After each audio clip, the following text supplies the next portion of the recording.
go down like it, but they ought to be there before 7 stars showed, see? Then they'd have the draw, you first, you second, you How the draw for the how does the draw work in it? cup, like, we'd all have a tab like that. All Numbers draw on. the cup, and whoever's in the positions then would get ready. And once the 7 stars are gone, you're supposed to start then, see? Why do you need 7 stars? Why do you need 7 stars? That's when they decided it's dark. You know, like one of them would say, it's dark enough now. No, it's not. Look, the stars are there. But once the stars are gone, then I don't know what they do on a starry night. It'd be all night. Yeah, or a cloudy night. Yeah. But that was. But your old man is to stick to it.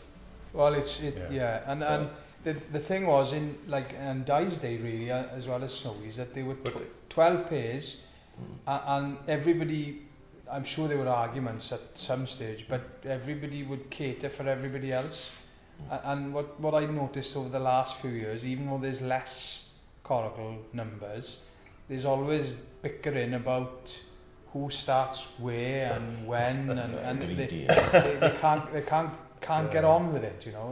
And there was unwritten rules which, well, perhaps that shouldn't be said, but there was unwritten rules which everybody stood by.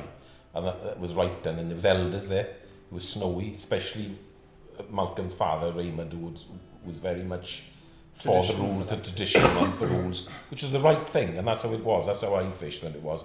And for me, once that started changing, and you had, well, I was an outsider, and in fact, Snowy would have been an outsider.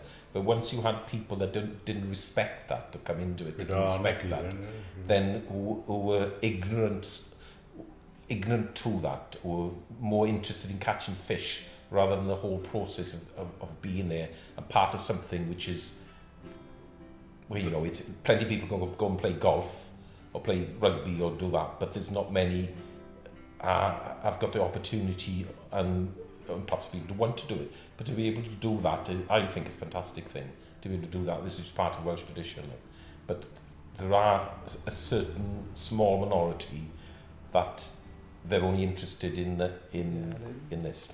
There's only us. There's only yes.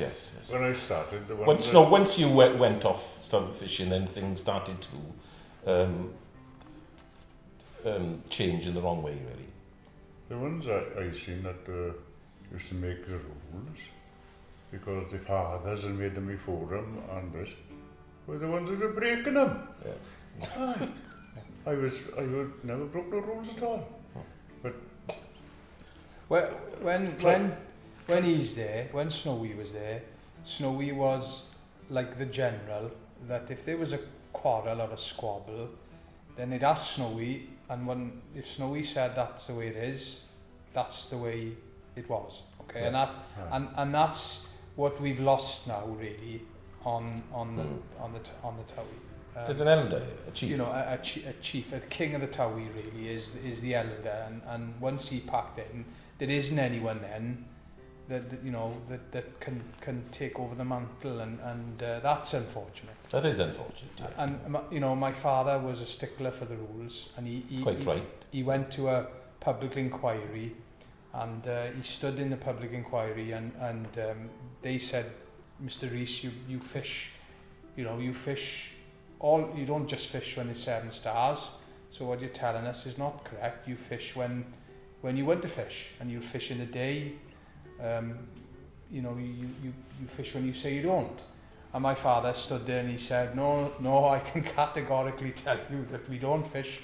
We don't fish in the day. And then, so he won the inquiry anyway. The day after, he goes down the river to have a look at the water, and who's there fishing in the day was his own brother. Brian was fishing, right?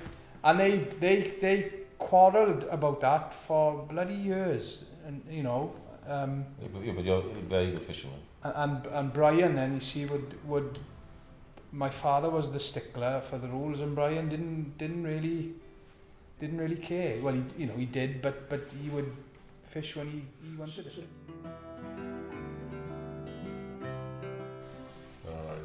you've got to stay 200 yards apart. 200 yards apart, see? From each car. So your each starting station has got to be 200 yards apart. And what you do is you have a common sense, courteous approach to the people behind you and the people in front of you. And that's gone a little bit now because the numbers of fish are not there, and everybody that's fishing there is trying to cover the costs, and they want as much river exposure as they can get, and that as you know, that's crept into the fraternity, if you want to spoiled it a little bit.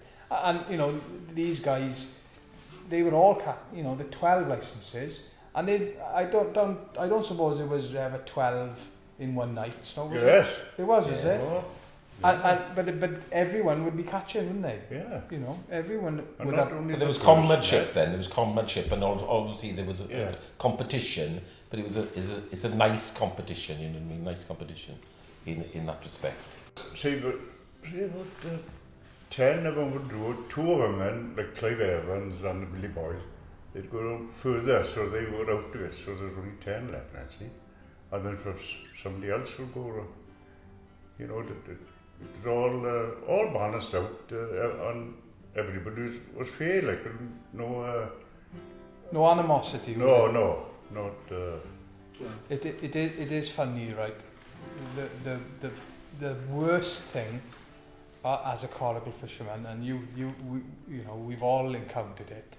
Maybe not Snowy as much, but when you see the coracle in front of you when the torch comes on, right?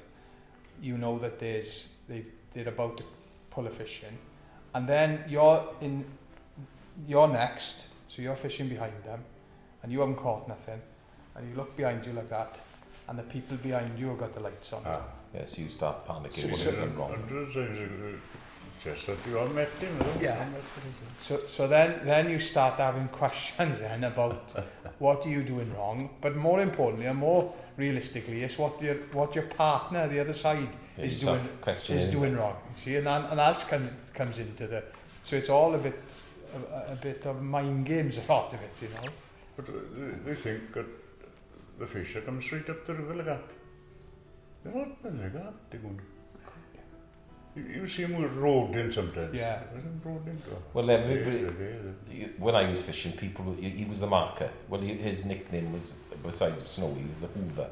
Right? The fish. So, what Snowy would do, he'd fish when you're not living too far away, so he'd fish. So he'd watch what you were having. If you were having them, we were not having. He'd go home, and when I say you'd have a big breakfast at 1, 2 o'clock in the morning. So he's gone home, there's nothing here. So everybody'd go home, including myself, except perhaps on a Friday.